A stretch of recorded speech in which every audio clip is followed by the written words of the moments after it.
Imagine this. A dark, humid night somewhere along the coast of Burma. The air feels heavy, as if you're breathing through water, and somewhere out there, a single cry echoes, swallowed by the sea before you can tell if it came from man or beast. The year is 1945. The war in the Pacific is nearing its brutal end. But here, on a small, forgotten island called Ramree, another kind of battle is about to unfold. A story so strange, it would one day blur the line between history and myth. Ramree Island is just a speck on the map, yet it's surrounded by miles of tidal swamp, where salt water meets the mangrove. A maze of roots, mud, and silence. A place where humans never truly belonged. And even nature seems uneasy to linger. When British and Indian forces prepared to attack Japanese positions here, no one imagined that this operation would be remembered, not for strategy or victory, but for the legend of a swamp that seemed to devour men whole. This is the story where war met the wild, where rifles fell silent, and the jungle itself became the enemy.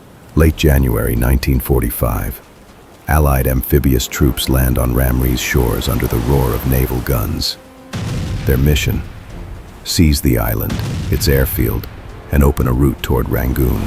Intelligence reports speak of roughly 1,000 Japanese defenders, outnumbered, cornered, but determined to fight to the last. The first clashes are fierce. Gunfire rips through the palms. Smoke drifts across the trees. As the Allies push inland, the Japanese withdraw, step by step, into the thick interior, and finally into the mangrove swamps. A desperate move, a place no sane soldier would choose to enter. They didn't know that the swamp was another world entirely. A mangrove isn't just a forest, it's a living thing. Roots rising like claws from the earth, mud that pulls at your boots and swallows sound. At night, the air hums with unseen life. Frogs, insects, the splash of something large moving under the surface. And sometimes, a silence that feels alive, as if the swamp itself is listening. British troops later recalled that when darkness fell over Ramree, the air changed. Hot, suffocating, yet touched by an eerie chill that crept beneath the skin, and that's when the strange noises began. Unfamiliar calls from the black water. Movement too large to be a fish, but not quite human either. You see, when people are trapped in the unknown, exhausted, starving, surrounded by death, the mind starts to fill in the blanks. A splash becomes a threat. A ripple becomes a shadow. And whispers turn into monsters. Soon, among the troops, stories began to spread. Of eyes glinting red in the water. Of shapes moving silently through the mud. Some swore they saw tails vanish between the roots. Others said they heard breathing. Perhaps it was crocodiles. Perhaps something else.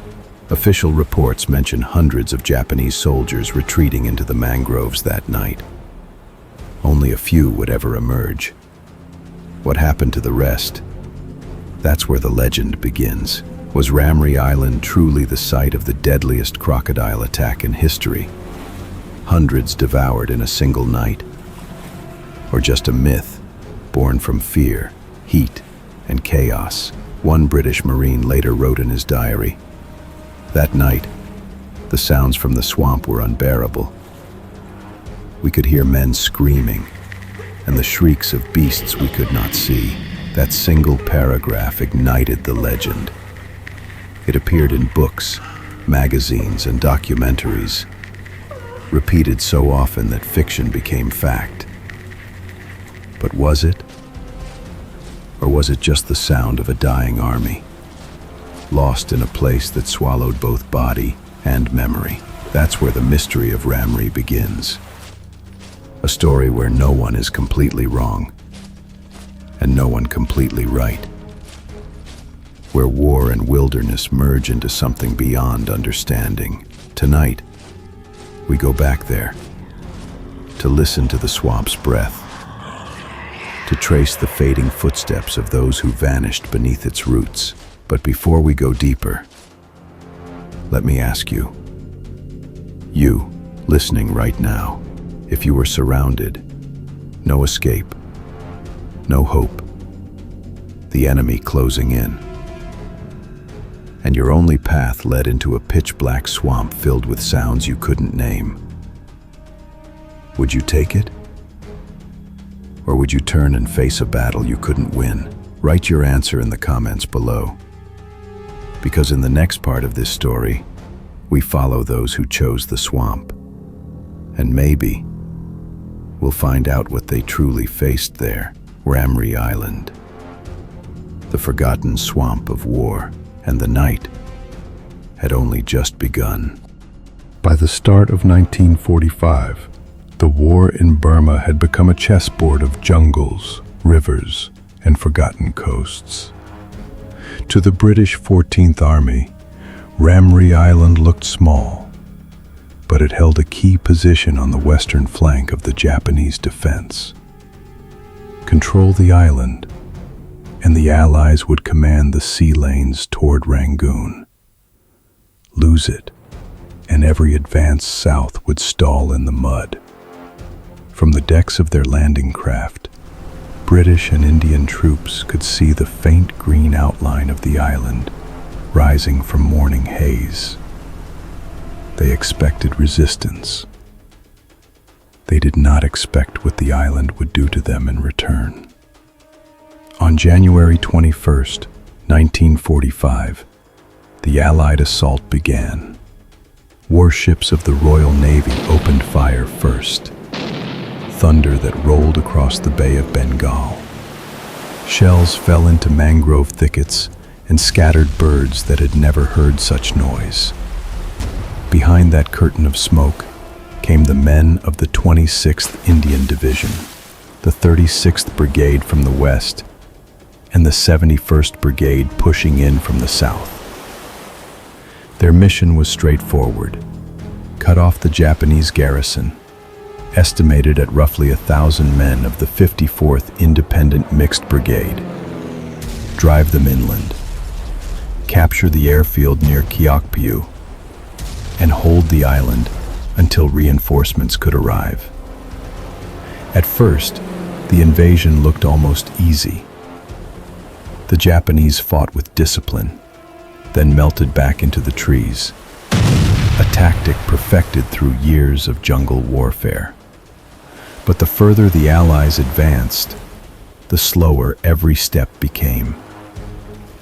The ground turned from sand to clay, and then to swamp. Each footstep released the smell of rot. Mosquitoes rose in clouds thick enough to choke on. The heat shimmered like water, yet the men were never dry. Still, the objective was clear. By the third day, the Allied vanguard had pushed deep inland. Radio reports claimed the enemy was falling apart. Morale shattered, supplies gone, routes cut off by naval blockade. What those reports missed was this. In the chaos of retreat, hundreds of Japanese soldiers had slipped away into the mangroves that fringed the island's north. They carried rifles, a few crates of ammunition, and the desperate belief that the swamp would hide them. No maps, no food, no guides, just an ocean of green silence. British scouts soon realized something was wrong. Every patrol sent into the swamp vanished for hours before stumbling back, covered in leeches and confusion. Compass needles spun uselessly. The smell of salt water mixed with methane. Mud bubbled as if breathing. The mangrove roots were so dense that a man could stand a meter from another and never see him. In this labyrinth, The Japanese column began to dissolve. Units broke apart. Wounded were left behind. Night fell quickly, and with it came the sound of the tide creeping inland. Saltwater flooded through the forest twice a day, turning paths into rivers and trenches into drowning pits. The swamp swallowed everything that touched it, even light. From their perimeter, Allied observers could hear faint noises, sometimes shouting, sometimes something else. No one could tell if it was battle or panic. Artillery officers called in flares, but the glow barely reached beyond the first line of trees. And so began one of the strangest nights of the Burma Campaign. Later testimony from Indian Army sergeants described the scene. We could hear movement inside the mangrove, but nothing came out. It was as if the island itself had closed around them. Daylight offered little clarity. The swamp looked peaceful, even beautiful from a distance. Silver water, herons gliding low, the surface unbroken. But every patrol that entered returned fewer in number, speaking of noises under the mud, of ripples that moved against the wind. Commanders debated whether to pursue. It seemed unnecessary. Starvation and disease would do the job. But the psychological weight of what lay inside those mangroves began to spread through the ranks. Men joked about it by day and refused to sleep near the water by night. Nature, it seemed, had joined the war without choosing sides. Meanwhile, deep within the swamp, the Japanese soldiers faced a choice every hour: move and risk drowning, or stay and be found. Their boots filled with brine, their wounds with insects. A few reached the far shore and tried to swim. The current dragged them back. Others vanished, leaving only ripples behind. No one saw the moment when the first man disappeared completely.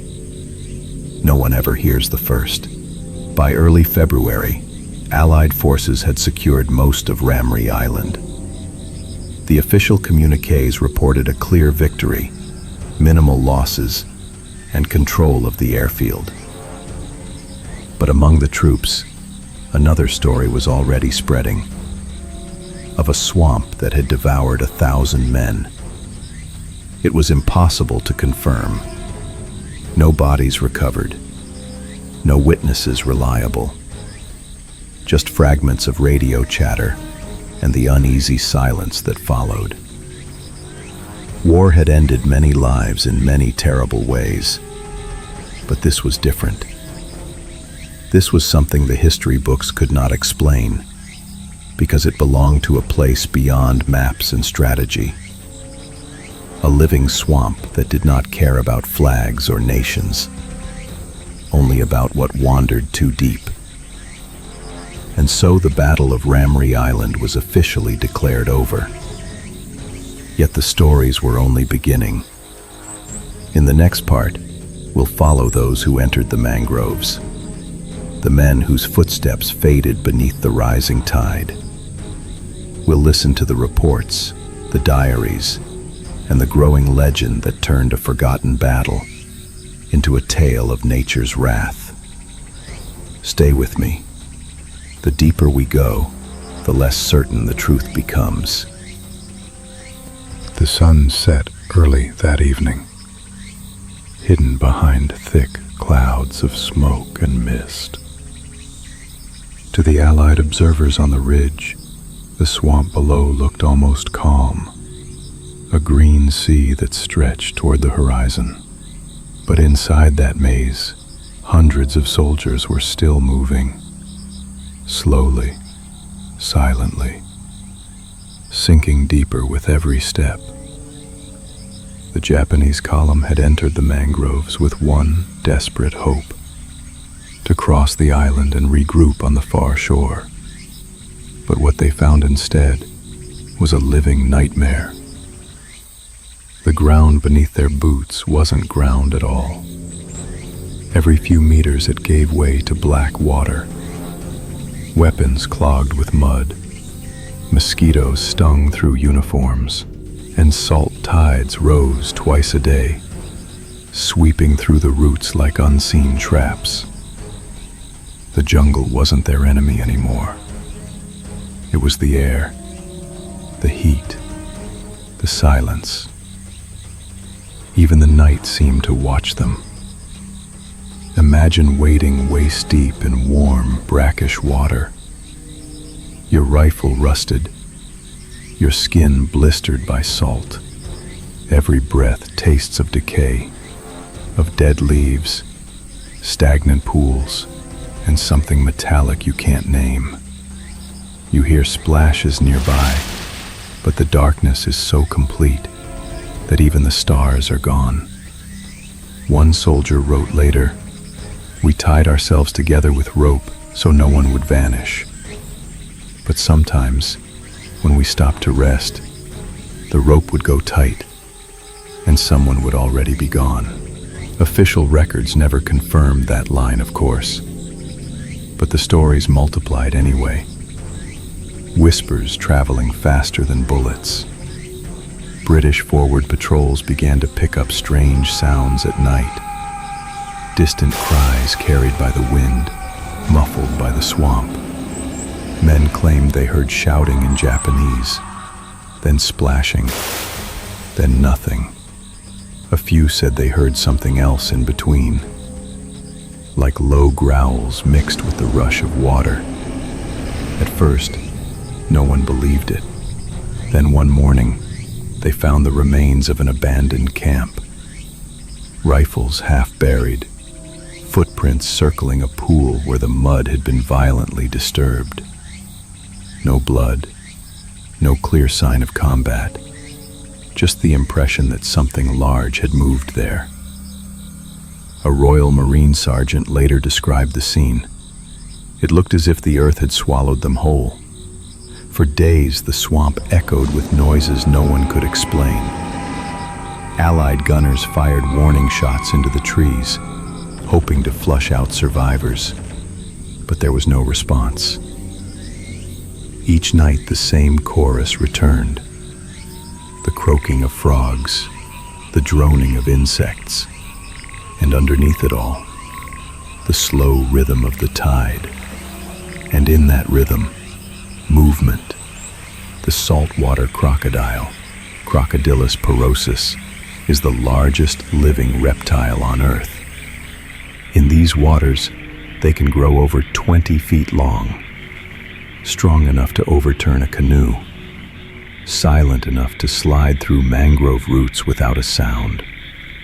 Normally, they avoid humans, but when thousands of men wade through their territory, carrying blood, food, and the vibrations of panic, nature listens. No one saw the first attack, only heard it. A splash, a shout, then silence, then another, and another, until the swamp itself seemed to breathe heavier. British officers recorded what they could from the perimeter. They saw flashes of light deep inside the mangrove, perhaps flares, perhaps muzzle fire, then darkness again. One report mentioned disturbances in the water unlike anything we'd seen. Another noted that even the birds had gone quiet. When dawn came, the mist revealed nothing but stillness. No movement, no survivors walking out, only the faint echo of the previous night's chaos. What truly happened in that darkness may never be known. Some historians suggest that disease, exhaustion, and confusion tore through the Japanese ranks long before any animal did. Others believe the crocodile attacks were real, but exaggerated through fear and distance. The truth may lie somewhere in between. A desperate army, a deadly environment, and a legend waiting to be born. One thing is certain. By the second week of February, the swamp was silent again. The tides moved as they always had. And when Allied patrols finally entered, they found only fragments, helmets, rifles, torn packs, half buried in the silt. No bodies, no answers. That silence became louder than any battle. Because even if no one could prove what had happened, everyone felt what it meant. Ramree Island had swallowed 1,000 men, not just into its mud, but into its myth. The British command reported a decisive victory. The airfield was taken, the campaign moved on. But for those who were there, victory wasn't what they remembered. They remembered the smell of the swamp, the cries at night, and the eyes they thought they saw, glowing beneath the roots. And when they returned home, they told the story, again and again, until history and fear became one. This was the night the legend began, and like all legends, it would only grow, each retelling adding a new shadow, a new whisper, a new question. In the next part, we'll look at what came after. The reports that spread across the world, the skeptics who tried to disprove them, and the mystery that refuses to die. Because once you've heard the swamp's voice, you can never quite forget it. When the guns fell silent on Ramree Island, the world moved on. The British Army declared victory. The airfield was secured, the Japanese resistance crushed. In the official reports, the campaign was described as successful, though conducted under difficult terrain. Nothing more, just another battle, swallowed by history.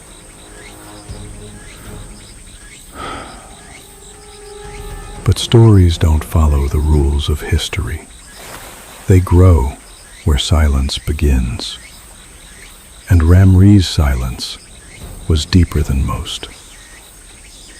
Weeks after the fighting ended, Allied soldiers still spoke in hushed voices about what they had heard in the swamp. Some claimed they could still smell it, the thick, rotten air that clung to uniforms and dreams alike. Others said they heard the cries, even after leaving the island, faint and distant, as if carried by the tide itself. Then came the first radio broadcast. A BBC war correspondent covering the Burma Campaign mentioned the story in passing, how hundreds of enemy troops were driven into the mangrove swamps, where crocodiles awaited. It was only a sentence, but it was enough. Soon, newspapers in London and Calcutta were printing variations of the same line. Japanese soldiers devoured by crocodiles. Nature turns on man in Burma. Each retelling made the numbers grow. 100 men, then 500, then 1,000. By the time it reached the West, the story had become something else entirely. Not a tragedy of war, but a parable of nature's revenge. To a war-weary public, it was irresistible. A tale of the jungle reclaimed what men had defiled. Proof that even amid global conflict, there were still forces far greater and far older than human cruelty. And perhaps that's why no one questioned it too closely. By 1946, the story appeared in military magazines. In 1957, it made its way into a BBC wildlife broadcast, a segment about crocodile behavior in Southeast Asia. The narrator spoke calmly, scientifically. During the Battle of Ramree, it is said that saltwater crocodiles attacked Japanese troops attempting to cross the mangrove swamps. Few survived. That line, it is said, was enough to seal it in memory. When the Guinness Book of World Records was first published, it included a haunting entry. The greatest disaster suffered by humans from animals occurred in 1945, when crocodiles killed over 900 Japanese soldiers, retreating through the mangrove swamps of Ramree Island, Burma. And just like that, a battlefield rumor had become the world's most famous crocodile story. But legends rarely go unchallenged. In the decades that followed, historians began to re-examine the records. They found no mass graves, no confirmed witness accounts of large-scale attacks, no photographs, no field reports mentioning reptiles. The official war diaries simply recorded, "Enemy suffered heavy casualties during withdrawal through swamp terrain." Nothing more. So where did the crocodiles come from? Naturalists offered their theories. Some believed a few soldiers may indeed have been taken by the animals. Saltwater crocodiles were native to the area, after all. But others argued that disease, dehydration, and quicksand-like mud would have killed far more than any predator. What the men heard at night, they said, could have been anything. The cries of the wounded, the calls of birds, or the echoes of artillery reverberating through water. But that's the strange thing about sound. In darkness, it changes shape. It becomes whatever we fear most. Even modern researchers who visited Ramree decades later reported something eerie. Not monsters, but emptiness.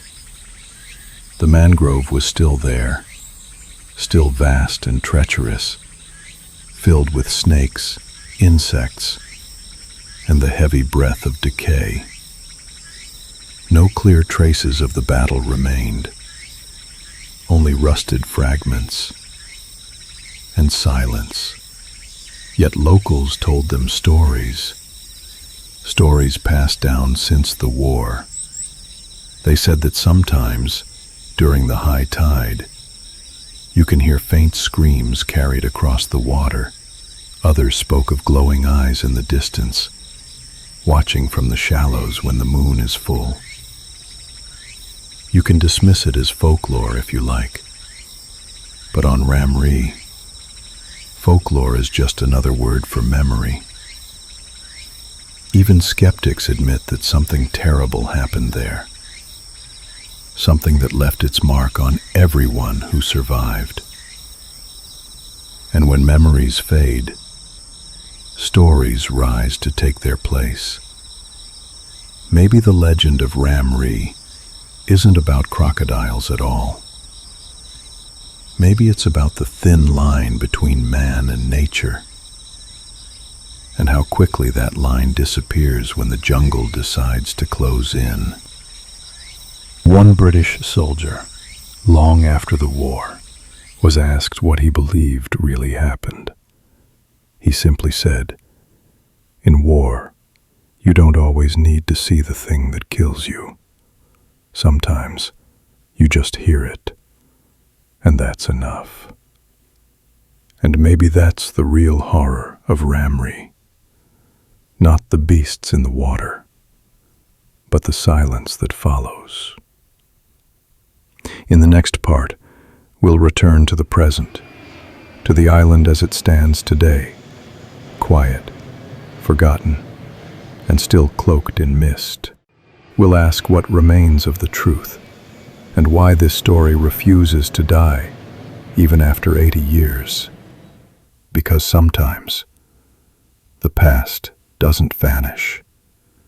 It just waits, beneath the roots, beneath the tide. And when the night is still enough, you might just hear it again. 80 years have passed. The guns are gone, the trenches erased. But the mangrove still stands, patient, endless, unbothered. Its roots twist through the same black water where soldiers once vanished. And when the tide rolls in, it sounds almost like breathing. Today, Ramree Island is quiet. A few fishing villages line its coasts, their wooden boats drifting where warships once stood guard. Children play along the same beaches that history calls haunted. And beyond them, the swamp sleeps, green, silent, and heavy with rain. Locals rarely go far inside. They say the air grows strange there, thick and cold even under the sun. They speak of shadows that move when nothing else does, and of voices that echo faintly between the trees when the wind shifts just right. No one agrees on what they hear, but everyone listens. From time to time, researchers and travelers still come, drawn by the legend, hoping to find evidence or perhaps a reason. They leave with photographs, soil samples, interviews, but none ever find proof. Because proof was never the point. Ramree's story survives not through evidence, but through echo. It is the echo of fear, of imagination, of the fragile thread between survival and myth. Maybe the crocodiles were real. Maybe they weren't. Maybe the real monster was the swamp itself. A mirror showing us what war truly looks like when stripped of flags and glory. Out there, it didn't matter who was right, or which side held the airfield. Nature doesn't take sides. It simply waits. And when men arrive with fire and noise, it reminds them how small they are. Every war has its ghosts, but few have a landscape that feels alive enough to remember them. Ramree does. Some nights, fishermen still claim to see lights flicker deep inside the mangrove, like lanterns moving through fog. Others say that when the tide is high and the air is still, you can hear the faint rhythm of boots sloshing through water. Whether it's memory or imagination hardly matters. The swamp remembers, even if we don't. So what remains of the legend? A record in a book, a few paragraphs on a forgotten page, and a question that refuses to fade. Did it really happen? Or did war simply give shape to the oldest fear we have? The fear of being swallowed by the earth itself. And if you ask me, yes, I do believe something truly horrific happened there. Something that stands among the darkest moments of war. A quiet respect to all who were lost, and to every veteran who endured the unimaginable. What do you think? Share your thoughts below, and keep their memory alive. And if you ever find yourself standing by the mangrove at dusk, listen closely. You might hear more than the wind. Because somewhere out there, between water and memory, the swamp is still breathing, still waiting, still remembering. Remember to subscribe for more legends, mysteries, and untold tales from the forgotten corners of the world. Until next time, stay curious and stay safe.